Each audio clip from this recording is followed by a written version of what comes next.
ಇನ್ನು ಹೈಕೋರ್ಟ್ ಈಗ ಗರಂ ಆಗಿ ಸರ್ಕಾರ ಎಸ್ಮಾ ಅಸ್ತ್ರ ಪ್ರಯೋಗಿಸಬಹುದು ಅಂತ ಹೇಳ್ತಾ ಇದ್ದಂತೆ ಮುಷ್ಕರ ಏನೋ ಮುಂದೂಡಿಕೆಯಾಗಿದೆ. ಆದರೆ ಇವತ್ತು ಬೆಂಗಳೂರಿನಲ್ಲಿ ನಡೆದಂತಹ ಮುಷ್ಕರ ಮಾತ್ರ ಜನರಿಗೆ ಕಂಗಾಲಾಗುವಂತೆ ಮಾಡಿಬಿಟ್ಟಿತ್ತು. ಆಟೋ ಚಾಲಕನೊಬ್ಬನಂತೂ ಹಗಲು ದರೋಡೆಯನ್ನೇ ನಡೆಸಿಬಿಟ್ಟಿದ್ದಾನೆ. ಈ ಬಗ್ಗೆ ಒಂದು ರಿಪೋರ್ಟ್ ಇದೆ, ಬನ್ನಿ ನೋಡೋಣ. ಕೋರಮಂಗಲ ಹೋಗಬೇಕಾಗಿದೆ. I couldn't see any buses there here coming. Silicon city ಮಂದಿಗೆ ತಟ್ಟಿದ ಬಸ್ ಬಂದ ಬಿಸಿ. ಸುಮಾರು 7 ಗಂಟೆಯಿಂದ ಕಾಯ್ತಿದ್ದೀವಿ. ಶಿವಮೊಗ್ಗ ಗಾಡಿ ಬಸ್ಸೇ ಇಲ್ಲ. ಬಸ್ ಸಿಗದಿದ್ದಕ್ಕೆ ಬಡ ಪ್ರಯಾಣಿಕರ ರೋಷಾವೇಶ. BMT ಬಸ್ ಇಲ್ಲ ಅಂದ್ರೆ ಆಟೋ ಟ್ಯಾಕ್ಸಿ ಅವರು 1-2 ಇದು ಮಾಡ್ತಾರೆ. ಖಾಸಗಿ ವಾಹನಗಳ ದುಪ್ಪಟ್ಟು ವಸೂಲಿಗೆ ಜನ ಪರದಾಟ. ಮುರುಗೇಶ್ ಪಾಳ್ಯದಿಂದ ಬರ್ಬೇಕಂದ್ರೆ ಬಸ್ ಇಲ್ಲ. 1000 ರೂಪಾಯಿ ತಗೊಂಡ್ರು ಆಟೋಗೆ. ಬಂದ್ ಬಂದ್ ಬಂದ್ ಸರಿಯಾಗಿ ಬಸ್ ಸಿಗ್ತಿಲ್ಲ. ಕಚೇರಿಗೆ ಹೋಗೋರು ನಾವೇನ್ ಮಾಡಬೇಕು? ನಾವು ಕೂಲಿ ಕೆಲಸ ಮಾಡೋದು. ಹೀಗಾದ್ರೆ ನಾವು ಜೀವನ ಹೇಗೆ ಮಾಡೋದು? ಇದು ಬೆಂಗಳೂರಿನ ಜನರ ಆಕ್ರೋಶವಾಗಿದೆ. ಬಸ್ಗಳು ಸ್ಟ್ರೈಕ್ ಮಾಡಿದ್ರೆ ಎಷ್ಟು ಬಡವ್ರಿಗೆಲ್ಲ ಎಷ್ಟು ಪ್ರಾಬ್ಲಮ್ ಆಗುತ್ತೆ. ಆಟೋನಲ್ಲಿ ಬರೋದಕ್ಕೆ ದುಡ್ಡು ಇರೋರಾದ್ರೆ ಪರವಾಗಿಲ್ಲ. ನಾವು ಸಿಂಗಲ್ ಪೇರೆಂಟು ಮನೆ ಕೆಲ್ಸಕ್ಕೆ ಹೋಗ್ತೀವಿ. ದುಡ್ಡು ಇರೋರು ಇರ್ತಾರೆ, ಇಲ್ಲದೇ ಇರೋರು ಇರ್ತಾರೆ. 38 ತಿಂಗಳ ಬಾಕಿ ವೇತನ ಸೇರಿದಂತೆ 12 ಬೇಡಿಕೆ ಈಡೇರಿಸುವಂತೆ ಸಾರಿಗೆ ಸಿಬ್ಬಂದಿ ಮುಷ್ಕರಕ್ಕೆ ಕರೆ ಕೊಟ್ಟಿದ್ದಾರೆ. ಸಿಎಂ ಮನವಿಗೆ ಜಗ್ಗದೆ ಕೋರ್ಟ್ ಮುಷ್ಕರಕ್ಕೆ ತಡೆ ನೀಡಿ ಆದೇಶ ನೀಡಿದ್ರು. ಸಾರಿಗೆ ನೌಕರರು ಬಸ್ ಹತ್ತದೆ ಮುಷ್ಕರ ನಡೆಸಿದ್ರು. ಇದರಿಂದಾಗಿ ಬೆಳ್ಳಂಬೆಳಗ್ಗೆ ಬೆಂಗಳೂರಿನ ಬಹುತೇಕ ಕಡೆ BMTC, KSRTC ಬಸ್ಗಳು ರಸ್ತೆಗೆ ಇಳಿಲೇ ಇಲ್ಲ. ಸರ್ಕಾರಿ ಬಸ್ಗಳನ್ನೇ ನಂಬಿಕೊಂಡಿದ್ದ ಜನರು ಪರದಾಡಿದ್ರು, ಆಕ್ರೋಶ ಹೊರಹಾಕಿದ್ರು. ಕ್ಯಾಬ್ ಬುಕ್ ಮಾಡ್ಕೊಂಡು ಬರ್ಬೇಕಾದ್ರೆ ಲೇಟ್ ಆಗುತ್ತೆ. ಜಾಸ್ತಿ ತೊಂದರೆನೇ ಆಗ್ತದೆ ಈ ಥರ ಮಾಡಿದ್ದಕ್ಕೆ. ನಮಗೆ ಜಾಸ್ತಿ ಆಗ್ಬಿಟ್ಟೈತೆ. ಅವರು ಡಿಮ್ಯಾಂಡ್ ಬಟ್ ಇನ್ನು ಜಾಸ್ತಿನೇ ಇದು ಮಾಡ್ತಾ ಇದ್ದಾರೆ. 50 ರೂಪೀಸ್ 70 ರೂಪೀಸ್ ಜಾಸ್ತಿನೇ ಇದು ಮಾಡ್ತಾ ಇದ್ದಾರೆ. ಬೆಂಗಳೂರಿನ ಮೆಜೆಸ್ಟಿಕ್ ಬಸ್ ನಿಲ್ದಾಣಕ್ಕೆ ಖಾಸಗಿ ಬಸ್ಗಳ ಎಂಟ್ರಿ. ಬೆಂಗಳೂರಿನ ಮೆಜೆಸ್ಟಿಕ್ ಬಸ್ ನಿಲ್ದಾಣದಲ್ಲಿ ಯಾವಾಗಲೂ ಸರ್ಕಾರಿ ಬಸ್ಗಳೇ ಇರ್ತಿದ್ವು. ಆದ್ರೆ ಇವತ್ತು ಖಾಸಗಿ ಬಸ್ಗಳು ಕೂಡ ಎಂಟ್ರಿ ಕೊಟ್ಟಿದ್ವು. ಸರ್ಕಾರಿ ಬಸ್ ನಿಲ್ತಿದ್ದ ಜಾಗಗಳಲ್ಲಿ ಕೆಲವೆಡೆ ಖಾಸಗಿ ಬಸ್ಗಳು ನಿಂತಿದ್ವು. ಸದ್ಯ ನಾನೀಗ ಟರ್ಮಿನಲ್ 2ನ ಒಳಭಾಗದಲ್ಲಿದ್ದೀನಿ. ದೃಶ್ಯದಲ್ಲಿ ನಿಮಗೂ ಕೂಡ ತೋರಿಸ್ತಾ ಇದ್ದೀನಿ. ಖಾಸಗಿ ಬಸ್ಗಳು ಈಗಾಗಲೇ ಕೂಡ ಮೆಜೆಸ್ಟಿಕ್ ಬಸ್ ನಿಲ್ದಾಣಕ್ಕೆ ಬಂದಿರುವಂಥದ್ದು. ಆದರೆ ಖಾಸಗಿ ಬಸ್ಗಳಲ್ಲಿ ಓಡಾಡಲಿಕ್ಕೆ ಪ್ರಯಾಣಿಕರು ಒಂದಷ್ಟು ಹಿಂದೇಟ್ ಆಗ್ತಿದ್ದಾರೆ. ನೋಡಿ, ಇಷ್ಟು ಬಸ್ಗಳು ನಿಂತಿದೆ. ಪ್ರಯಾಣಿಕರು ಒಬ್ಬರೋ ಇಬ್ಬರೋ ಇದ್ದಾರೆ ಅನ್ನೋದನ್ನು ಬಿಟ್ಟರೆ ಸಂಪೂರ್ಣವಾಗಿ KSRTC ಬಸ್ಗಳಿಗೆ ಪ್ರಯಾಣಿಕರು ಕಾಯ್ತಾ ಇದ್ದಾರೆ. ಕಾರಣ ಏನು ಅಂತ ಹೇಳಿದ್ರೆ, ಸುಮಾರು 2 ವರ್ಷಗಳಿಂದ ಉಚಿತವಾಗಿ ಮಹಿಳೆಯರು ಸರ್ಕಾರಿ ಬಸ್ಗಳಲ್ಲಿ ಸಂಚಾರವನ್ನು ಮಾಡಿದರು. ಈಗ ಏಕಾಏಕಿ ಇವತ್ತು ಬೆಳಗ್ಗೆ 6 ಗಂಟೆಯಿಂದ ಹಣವನ್ನು ಕೊಟ್ಟು ಖಾಸಗಿ ಬಸ್ಗಳಲ್ಲಿ ಓಡಾಡಬೇಕು ಅಂದರೆ ಅವ್ರಿಗೊಂದಷ್ಟು ಹಿಂದೇಟ್ ಆಗ್ತಾರೆ. ಯಾಕೆ ಅಂತ ಕೇಳಿದ್ರೆ, KSRTC ಬಸ್ ಸ್ಟ್ಯಾಂಡಿಗೆ ಕುಟುಂಬದ ಜೊತೆಯಲ್ಲಿ ಬಂದಿರ್ತಾರೆ. ಒಬ್ಬರನ್ನೇ ಅಂದರೆ ಇದರಲ್ಲಿ ಉಚಿತ ಇಲ್ಲ ಅನ್ನೋಂಥ ಕಾರಣಕ್ಕಾಗಿ ಹೆಣ್ಮಕ್ಳನ್ನು ಬಿಟ್ಟು ಅವ್ರು ಇದರಲ್ಲಿ ದುಡ್ಡು ಕೊಟ್ಟು ಓಡಾಡ್ಲಿಕ್ಕೆ ಆಗೋದಿಲ್ಲ. ಬೆಂಗಳೂರಿನ ಶಾಂತಿ ನಗರದಲ್ಲಿ ಬಸ್ ಇಲ್ಲದೆ ಯುವತಿಯೋರ್ವಳು ಪರದಾಡಿದ್ರು. ವೇಟಿಂಗ್ ಫ್ರಮ್ ಲೈಕ್ 15-20 ಮಿನಿಟ್ಸ್ ಇಂದ ವೇಟ್ ಮಾಡ್ತಿದ್ದೆ. I couldn't see any. Koramangala ಹೋಗಬೇಕಾಗಿದೆ. I couldn't see any buses there here coming. I actually have an interview today. So I had to go to Koramangala. So ಅದಕ್ಕೆ ಬಸ್ಸಲ್ಲಿ ಹೋಗೋಣ ಅಂತಿದ್ದೀನಿ. I am going to book an auto. ಈಗ 12 kilometre ದೂರಕ್ಕೆ 1,000 ವಸೂಲಿ. Murugesh ಪಾಳ್ಯದಿಂದ KC general ಆಸ್ಪತ್ರೆಗೆ ಹೋಗಲು ಕರೆದ್ರೆ 1,000 ರೂಪಾಯಿ ಕೊಡಿ ಅಂತ ಡಿಮ್ಯಾಂಡ್ ಮಾಡಿದ್ದಾರೆ. ಕೇವಲ 12 ಕಿಲೋಮೀಟರ್ ದೂರಕ್ಕೆ 1,000 ರೂಪಾಯಿ ಕೇಳಿದ್ದಾರೆ. ಇನ್ನು ಬೆಂಗಳೂರಿನ ಸುಂಕದಕಟ್ಟೆಯಿಂದ 600 ರೂಪಾಯಿ, ಪೀಣ್ಯದಿಂದ 500 ರೂಪಾಯಿ ಹಾಗೂ ದಾಸರಹಳ್ಳಿಯಿಂದ ಬರಲು 300 ರೂಪಾಯಿ ಸುಲಿಗೆ ಮಾಡಿದ್ದಾರೆ. ಮುರುಗೇಶ್ ಪಾಳ್ಯದಿಂದ ಬರ್ಬೇಕಂದ್ರೆ ಬಸ್ ಇಲ್ಲ. ಆಟೋಕ್ಕೆ 1000 ರೂಪಾಯಿ ಕೇಳ್ತಾವ್ರೆ. ಎಲ್ಲಿಂದ ತಂದು ಕೊಡೋಣ ಸಹ? ನಾವು ಮನೆ ಕೆಲ್ಸಕ್ಕೆ ಹೋಗೋದು. ನಾವು ದಿನಗೂಲಿ ಎಲ್ಲ ನಮ್ಮದು. ಅವರು ತಿಂಗಳಿಗೆ ಒಂದ್ಸಲಿ ಕೊಡ್ತಾರೆ. ಸರ್ಕಾರಿ ಬಸ್ ಸಿಗದೇ ಇದ್ದಿದ್ದಕ್ಕೆ ಬಡ ಪ್ರಯಾಣಿಕರು ಆಕ್ರೋಶ.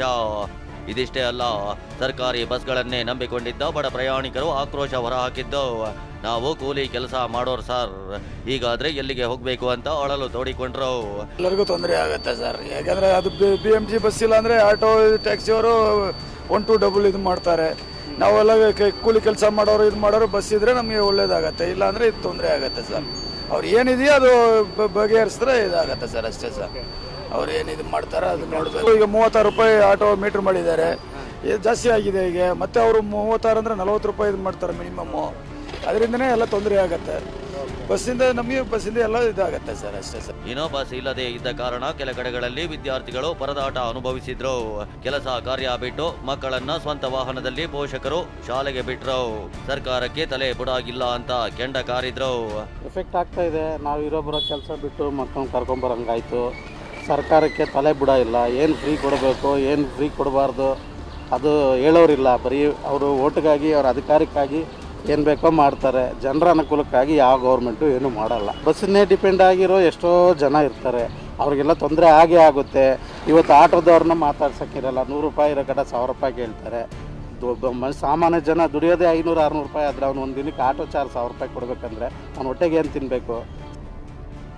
ಸ್ಯಾಂಡಲ್ವುಡ್ ಹಿರಿಯ ನಟನಿಗೂ ತಟ್ಟಿದ ಬಂದ್ ಬಿಸಿ. ಸ್ಯಾಂಡಲ್ವುಡ್ ಹಿರಿಯ ನಟ ಹೊನ್ನವಳ್ಳಿ ಕೃಷ್ಣ ಬಸ್ ಇಲ್ಲದೆ ಪರದಾಡಿದ್ರು. ಕೆಂಪೇಗೌಡ ಬಸ್ ನಿಲ್ದಾಣದಲ್ಲಿ ಪತ್ನಿಯೊಂದಿಗೆ ಗಂಟೆಗಟ್ಟಲೆ ಕಾದ್ರೂ ಬಸ್ ಸಿಗ್ಲಿಲ್ಲ. ಇದನ್ನ ಅವರು ಬಂದು ನೋಡಿದ್ರೆ ಗೊತ್ತಾಗುತ್ತೆ ಆ ಕಷ್ಟ ಎಲ್ಲ. ಆ ಕಷ್ಟ ಎಲ್ಲ ಅವ್ರು ಬಂದು ಇಲ್ಲಿ ನೋಡಿದ್ರೆ ಗೊತ್ತಾಗುತ್ತೆ. ಇನ್ನೊಮ್ಮೆ ಆಗದೆ ಇರೋ ಥರ ನೋಡ್ಕೊಳ್ಳಿ. ಇನ್ನು ಕೆಂಪೇಗೌಡ ಏರ್ಪೋರ್ಟ್ಗೆ ಕೋಲ್ಕತ್ತಾದಿಂದ ಬಂದ ಪ್ರಯಾಣಿಕರೊಬ್ಬರು ಪರದಾಡಿದ್ರು. ನನಗೆ ಬಸ್ ಬಂದ್ ಬಗ್ಗೆ ಗೊತ್ತಿರಲಿಲ್ಲ ಅಂದ್ರು. ಪ್ರಾಬ್ಲಮ್ ಇತ್ತು ಅಂತ ಗೊತ್ತಿದ್ದಿಲ್ಲ, ಇಲ್ಲಿಗೆ ಬಂದ್ಬಿಟ್ಟೆ ಗೊತ್ತಾಗಿದ್ದು. ಇಲ್ಲಿ ಬಂದ್ಬಿಟ್ಟು ಆದರೆ ಬಸ್ ಇವಾಗ ಕಾಣ್ತಾ ಇದೆ. ನಿಮಗೆ ಶಾಂತಿನಗರ ಹೋಗಬೇಕು. ನಾನು ಕಲ್ಕಟ್ಟಾಯಿಂದ ಬಂದಿದ್ದೀನಿ. ಇಲ್ಲ ಗೊತ್ತಿದ್ದಿಲ್ಲ, ಇಲ್ಲಿ ಬಂದ್ಬಿಟ್ಟೆ ಗೊತ್ತಾಗಿದ್ದು. ಅದಕ್ಕಿಂತ ಮುಂಚೆ ಗೊತ್ತಿದ್ದಿಲ್ಲ. ಸರಿಯಾದ ಸಂಬಳ ಸಿಗದಿದ್ದಕ್ಕೆ ಬಿಎಂಟಿಸಿ ಚಾಲಕನ ಕಣ್ಣೀರು.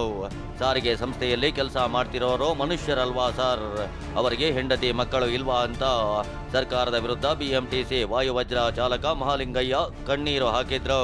2 ವರ್ಷ 3 ವರ್ಷ ಆಗಿದೆ ನಿವೃತ್ತಿಯಾಗಿ, ಅವ್ರಿಗೆಲ್ಲ ಗ್ರಾಚ್ಯುಟಿ ಕೊಟ್ಟಿಲ್ಲ. ಇವತ್ತು ಅಳು ಬರುತ್ತೆ ನನಗೆ ಅದನ್ನ ಹೇಳೋಕ್ಕೆ. ಆ ಥರ ಸಮಸ್ಯೆ ತುಂಬ ಇದೆ ಸರ್.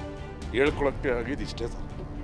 ಸಾರಿಗೆ ಸಂಸ್ಥೆ ಕೆಲಸ ಮಾಡ್ತಾರೆ ನೌಕರರು ಮನುಷ್ಯ ಅಲ್ವಾ ಸರ್? ಅವ್ರಿಗೆ ಹೆಂಡತಿ ಮಕ್ಕಳಿಲ್ವಾ ಸರ್?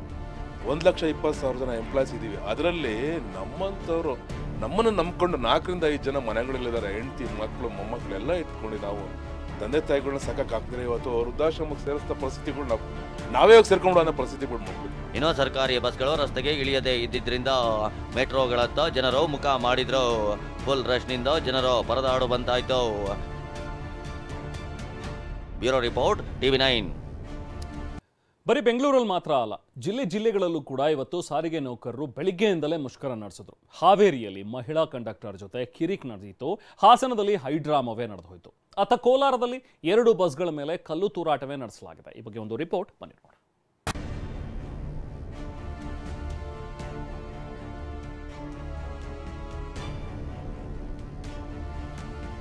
ಕಿಡಿಗೇಡಿಗಳ ಕೃತ್ಯಕ್ಕೆ ಪುಡಿಪುಡಿಯಾಗಿರುವ ಬಸ್ಸಿನ ಗಾಜು.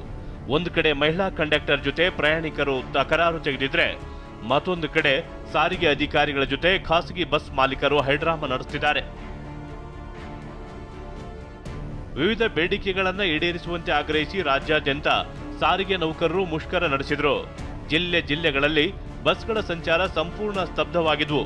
ಇದರಿಂದ ಕಚೇರಿ, ಶಾಲಾ ಕಾಲೇಜು ವಿದ್ಯಾರ್ಥಿಗಳು, ಮಹಿಳೆಯರು, ಮಕ್ಕಳು, ರೋಗಿಗಳು ತೀವ್ರ ಪರದಾಟ ನಡೆಸಿದ್ರು.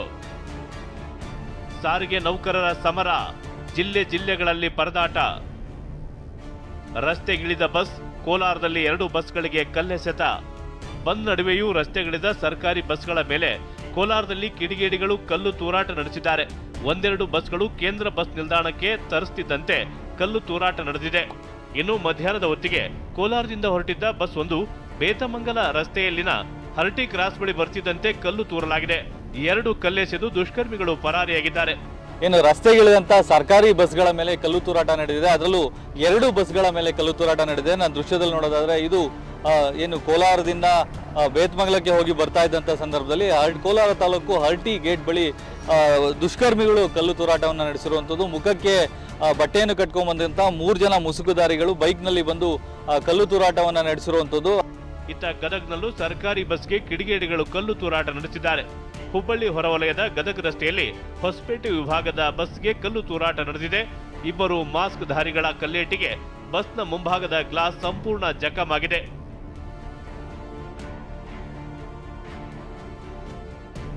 ಮಹಿಳಾ ಕಂಡಕ್ಟರ್ ಜೊತೆ ಕಿರಿಕ್, ಹಾಸನದಲ್ಲಿ ಹೈಡ್ರಾಮಾ.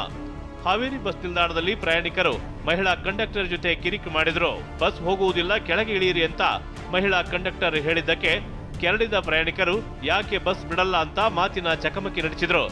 ಬಳಿಕ ಮಧ್ಯ ಪ್ರವೇಶಿಸಿದ ಕಂಟ್ರೋಲರ್ ಜೊತೆಗೂ ಜನ ಜಗಳಕ್ಕೆ ನಿಂತರು.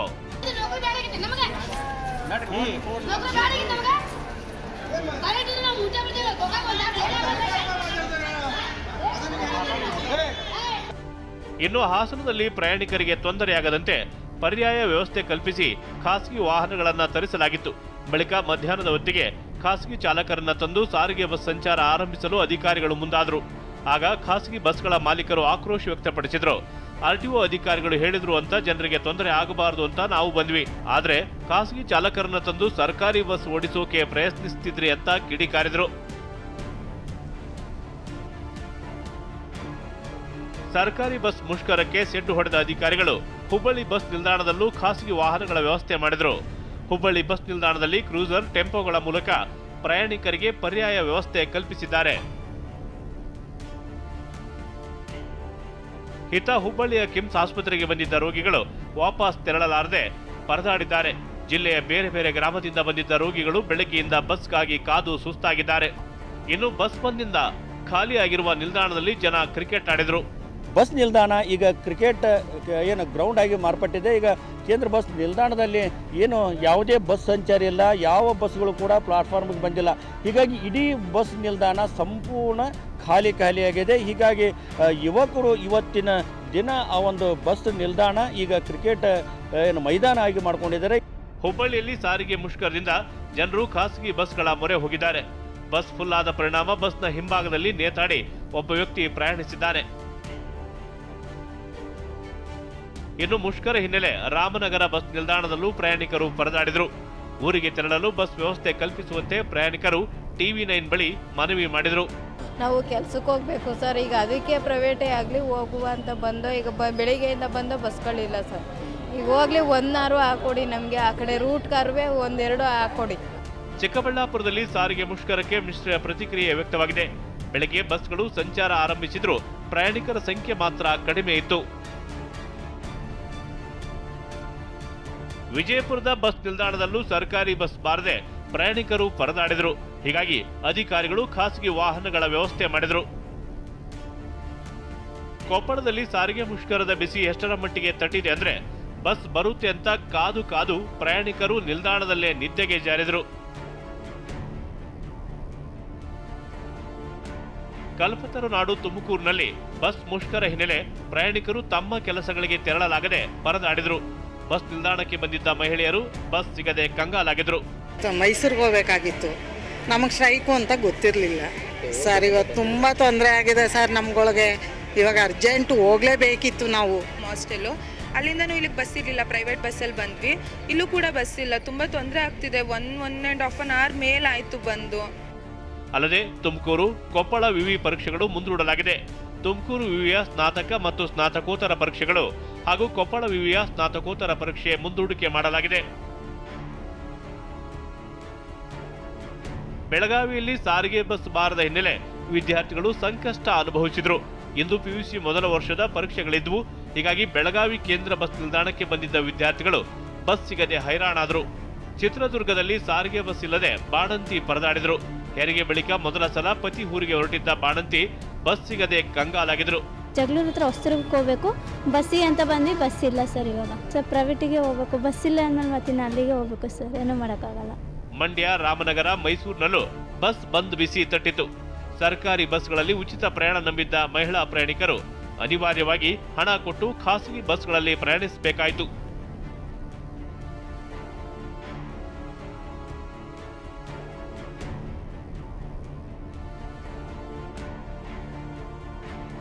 ತಮ್ಮ ಕಷ್ಟ ಹೇಳಿಕೊಂಡು ಕಣ್ಣೀರು ಹಾಕಿದ ಸಾರಿಗೆ ಸಿಬ್ಬಂದಿ. ರಾಯಚೂರಿನಲ್ಲಿ ಸಾರಿಗೆ ಬಂದ್ಗೆ ಸಾರ್ವಜನಿಕರು ಆಕ್ರೋಶ ಹೊರಹಾಕಿದ್ರು.